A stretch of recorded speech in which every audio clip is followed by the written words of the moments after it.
سلام دوستان، خوش آمدید. امروز خواستم به شما درباره یک از مشکلات رایج در بین آقایان صحبت کنم به نام مشکل زودانزلی. متاسفانه این مشکل در بین خیلی از آقایان وجود دارد. من خواستم اول به شما بگم که علتهای این چی است و بعدا راهکارها و به شما میگم که چگونه بتوانید این مشکل بدون کدام دارو یا دوا درمان کنید. یکی علت زودانزلی چی است؟ بیایید که اول روی علت آن بحث کنیم. علت از آن میتواند مثل مشکلات روانی، استرس، افسردگی اینا باشد.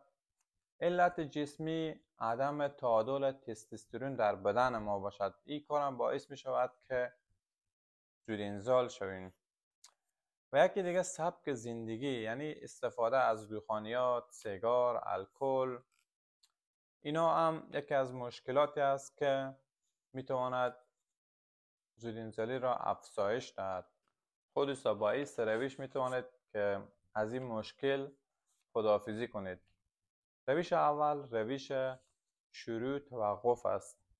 یعنی شما هنگامی که احساس کردید به ارگاسم رسیدید باید یک توقف ایجاد کنید در حدود 5 ثانیه 6 ثانیه. روش بعدی روش فشار دادن آلت تناسلی است. علما در این باره دو نظر دارند. یکی ضربه زدن در نوک آلت تناسلی و یکی هم فشار دادن بیخ آلت تناسلی که این کار باعث این می شود که ارگاسم نهی شود و نعوذ ضعیف شود. و متد بعدی متد به نام اسکویز متد یاد می شود، یعنی متد فشار دادن. خب دوستان، رسیدیم به مهمترین بخش، پیشگیری زودانزلی. یکی باید شما این حرکت هایی که به شما میگم باید به شکل منظم اجرا شود. من در آخر ویدیو گذاشتم به شما همه حرکت ها را نشان میدم که چگونه باید استفاده کنیم و تا آخر ویدیو حتما ویدیو رو ببینید دوستان. خب حرکت اول به این قسم اجرا می شود. کوشش کنید بسیار منظم اجرا کنید که این حرکت ها می تواند آسیب پذیر باشد. کمر میای بالا، ببینید پا سر هیچ شور نمیخوره. ببینید بالا چیکار شد، پا باز می شود از بالا یک بار. خب حرکت بعدی میخوابید به روی سینه و دوباره دستا صاف میایید بالا. ببینید این حرکت ها برای قوی کردن لگن شما خیلی مفید است.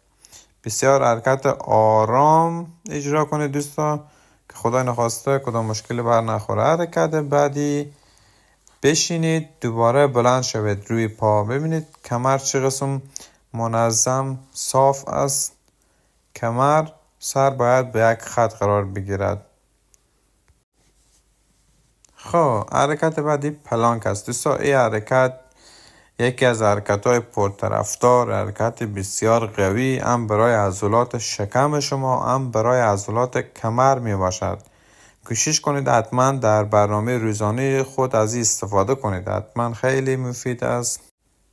خب در این حالت پا را از پشت سر می گیرید و سر و پا همزمان از زمین باید بلند شود. حرکت بسیار به شکل آهسته و نرم باید صورت بگیرد، چون که این حرکت ها باعث می شود که همچنان زود باعث دکس کمر شود. این حرکت ها همیشه کوشش کنید بعد از تمرین اجرا شود. و حرکت بعدی دستا به پشت، پاها جمع، سر بالا و یک نفس عمیق میکشید. ایرم اگه میتوانید 1 دقیقه 2 دقیقه هرچی که توان و انرژی شما هست. دوباره همون حرکت ولی از یک زاویه بعدی که شما بهتر بفهمید حرکت درست و منظم اجرا کنیم. خب حرکت دیگه میخوابید به پشت، پا باز و دوباره بسته به شکل قیچی دوستان. ببینید سر و کمر منظم روی زمین، فقط پا باز و بسته می شود.